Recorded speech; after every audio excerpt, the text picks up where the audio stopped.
নমস্কার বন্ধুরা, তো কেমন আছেন সবাই? আশা করছি আপনারা সকলে সুস্থ আছেন, ভালো আছেন। আপনারা কি গাঁদা ফুলের গাছ থেকে প্রচুর ফুল পেতে চান? তো আমি যেভাবে বলবো সেই খাবারটি আপনার গাঁদা গাছে দিলে গাছের গ্রোথ হবে দেখার মতো, গাছে প্রচুর ফুল ফুটবে। দেখতেই পাচ্ছেন আমার গাঁদা গাছে কত পরিমাণে ফুল এসেছে। আমার গাছের গ্রোথ একদমই ভালো ছিল না। এই খাবারটি দেওয়ার ফলে আমার গাছে প্রচুর কুঁড়ির দেখা মিলেছে। তো আপনারা গাছে কি খাবার দেবেন এবং এই গাছে ফুল আসার পর আপনারা এই গাছে কীভাবে পরিচর্যা করবেন, চলুন আমরা বিস্তারিত জেনে নিই। এবং ভিডিওটি শুরু করার আগে আপনাদেরকে একটি অনুরোধ করব, ভিডিওটিকে স্কিপ না করে ভিডিওটিকে সম্পূর্ণ দেখার জন্য। এবং চ্যানেলে যদি কোনো নতুন বন্ধু হয়ে থাকেন অবশ্যই করে আপনারা আমার চ্যানেলটিকে সাবস্ক্রাইব করে নেবেন। তো বন্ধুরা চলুন ভিডিওটি শুরু করা যাক এবং ভিডিওর মূল বিষয়টিতে আসা যাক। দেখতেই পাচ্ছেন আমার এখানে আরও গাঁদা গাছ আছে। তো দেখুন সবকটা গাছই প্রচুর ফুলের দেখা মিলেছে এবং গাছের গ্রোথ হয়েছে খুব সুন্দর। তো আমি যে খাবারটি দিতে বলবো সেটি যদি আপনারা গাছে দেন তো গাছের গ্রোথ হবে দেখার মতো, গাছে প্রচুর ফুলের দেখা। শীতের ছাদ বাগানে কম বেশি প্রত্যেকের কাছে গাঁদা ফুলের গাছ রয়েছে। তো গাঁদা গাছ ছাড়া এই শীত একদম অসম্পূর্ণ। তো আমরা যদি এই শীতকালে এই গাছ থেকে প্রচুর ফুল পেতে চাই তো আমাদেরকে এই গাছে সুন্দর খাবার দিয়ে যেতে হবে। তা না হলে এই গাছ থেকে আমরা একদমই ফুল পাবো না। এতদিন পর্যন্ত এই গাছকে সুন্দরভাবে বাড়িয়ে তুলতে আমরা এই গাছে নাইট্রোজেনযুক্ত খাবার দিয়ে এসেছি। এখন সময় এসেছে এই গাছে অন্য ধরনের খাবার দেওয়ার, বা এই সময় আমরা এই গাছে এখন পটাশযুক্ত খাবার দেব। কারণ এই সময় গাছে নাইট্রোজেনযুক্ত খাবার যদি আপনারা দেন গাছে একদমই ফুলের দেখা মিলবে না। কারণ নাইট্রোজেনের কাজ হচ্ছে আপনার গাছকে সুন্দরভাবে বাড়িয়ে তোলার। তাই আমরা এই গাছে এখন পটাশযুক্ত খাবার দেব। তো আমি যে খাবারটি দেখাবো সেটি গাছ দিলে গাছের গ্রোথ হবে দেখার মতো, আমার মতো আপনাদের কাছেও প্রচুর কুঁড়ির দেখা মিলবে। তো চলুন কি আমরা খাবারটি দেবো সেটি দেখে নিই। শীতের ছাদ বাগানে অন্যতম খাবারগুলির মধ্যে এই খাবারটি হলো সবথেকে একটি সুন্দর খাবার। এটি হলো NPK 10-26-26 বা সুফলা। এটি আপনারা যদি এই সময় গাছে দেন গাছে দেখবেন প্রচুর ফুলের দেখা মিলবে। আপনার গাছে যে যখনই দেখবেন কুঁড়ি আসতে শুরু করেছে তখন আপনারা এই গাছে খাবারটিকে দিয়ে যান। এই খাবারটির ব্যবহারের নিয়ম হলো এটিকে আমরা গাছে 15 দিন অন্তর ব্যবহার করব। আপনারা যদি 5 থেকে 6 ইঞ্চি সাইজের টবে গাছ বসান সেক্ষেত্রে 5 থেকে 6টি মতো দানা ব্যবহার করবেন। আর আপনারা যদি একটু বড় ধরনের পাত্রে এই গাছকে প্রতিস্থাপন করেন সেক্ষেত্রে আপনারা 8 থেকে 10টি মতো দানা ব্যবহার করবেন।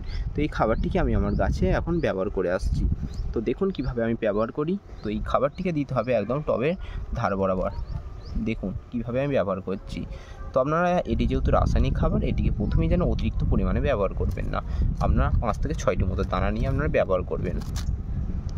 দেখুন খাবারটি দিয়ে দেওয়া হয়। আর গাছে খাবারটি দেওয়ার আগে অতি অবশ্যই আপনারা গাছের গোড়া মাটিকে খুব ভালোভাবে খুঁচিয়ে নেবেন। তাহলে কী হবে, গাছ খুব সহজে সেই খাবারটিকে গ্রহণ করতে পারবে।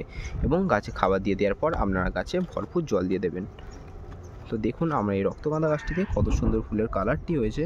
দেখুন গাছে বেশ ভালোই ফুল এসেছে। তো আমার কাছে ফুল আসার মূলত যে কারণটি হলো সেটি হলো এই গাছে আমি এবছর পিঞ্চিং করছি প্রত্যেক কটা গাছে। আগের বছর আমি পিঞ্চিং করিনি, তো এবারে পিঞ্চিং করার ফলে দেখুন গাছে কত সুন্দর ফুল মিললে। খাবারটি দিয়ে দেওয়া হয়ে গেছে, এরপর আমি গাছে জল দিয়ে দেবো। আর আপনার অতি অবশ্যই গাছে খাবার দেওয়ার পর আপনার গাছে ভরপুর জল দিয়ে দেবেন।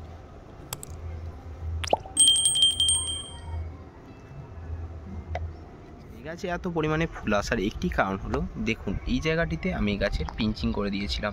পিঞ্চিং না করলে কি হয়, গাছে একটি বড় সাইজের ফুল ফোটে এবং বাদবাকি যে ফুলগুলি আছে সেটি তুলনামূলকভাবে ছোট হয়। আর আপনারা যদি গাছে পিঞ্চিং করেন গাছে প্রচুর শাখা প্রশাখা আসবে এবং গাছে অতটা বড় সাইজের ফুল হবে না, তার থেকে একটু ছোট সাইজের ফুল হবে এবং গাছে পরিমাণে অনেক বেশি ফুল হবে। তো আপনারা চাইলে এই সময় গাছে পিঞ্চিং করে দিতেও পারেন। গাছে দেখবেন যখনই এরকম সাইজের কুঁড়ি আসছে তখনও আপনারা গাছে পিঞ্চিং করতে পারেন। তো পিঞ্চিং করলে সবথেকে ভালো হয়, গাছে আপনারা বেশি পরিমাণে ফুল পাবেন। চলুন এই গাছে কুঁড়ি আসার পর বা এই গাছে ফুল আসার পর আমরা এই গাছে কী ধরনের পরিচর্যা করব। তো সর্বপ্রথমে আসি যে এই গাছে আমরা কোন ধরনের খাবার প্রয়োগ করব গাছে কুঁড়ি আসার পর। তো এই গাছে কুঁড়ি আসার পর আপনারা এই গাছে কলার খোসা পচানো জল বা সবজির খোসা পচানো জল গাছে দিয়ে যেতে পারেন। তো কলার খোসাটিকে আপনারা কমপক্ষে 1 সপ্তাহের জন্য কুচি করে ভালোভাবে কেটে নিয়ে 1 সপ্তাহের জন্য জলে পচাতে দেবেন এবং 1 সপ্তাহ পর সেটিকে খুব ভালোভাবে ছেঁকে সেটির সঙ্গে অর্ধেক পরিমাণে প্লেন জল মিশিয়ে সেটিকে আপনারা গাছে প্রয়োগ করতে পারেন। কলার খোসার মধ্যে আছে প্রচুর পরিমাণে পটাশিয়াম, যা আপনার গাছে প্রচুর ফুল আনতে সহায়তা করবে। পাশাপাশি আপনার গাছে সবজির খোসা পচানো জলও গাছে দিয়ে যেতে পারেন। পাশাপাশি গাছে যদি আপনারা প্রচুর পরিমাণে ফুল পেতে চান সবথেকে গুরুত্বপূর্ণ যে ভূমিকাটি পালন করে সেটি হলো সূর্যালোক। আপনারা যদি এই গাছকে ডাইরেক্ট সানলাইটে না রাখেন বা আপনারা এই গাছকে যদি শেডে করেন সেক্ষেত্রে এই গাছ একদম ভালো গ্রো হবে না এবং এই গাছে একদমই বেশি ফুলের দেখা মিলবে না। তাই এই গাছে যখনই কুঁড়ি আসবে বা এই গাছে ফুল আসাকালীন আপনাদেরকে এই গাছকে একদম ডাইরেক্ট সানলাইটে রাখতে হবে, তাহলেই আপনারা এই গাছ থেকে পর্যাপ্ত পরিমাণে ফুল পাবেন এবং এই গাছ সুন্দরভাবে বৃদ্ধি ঘটবে। তো আপনারা এই গাছকে কমপক্ষে 5 থেকে 6 ঘন্টা রোদ পায় এরকম অংশে রাখার চেষ্টা করবেন, তাহলে দেখবেন এই গাছ থেকে আপনারা সুন্দর সুন্দর ফুল আপনারা পাবেন।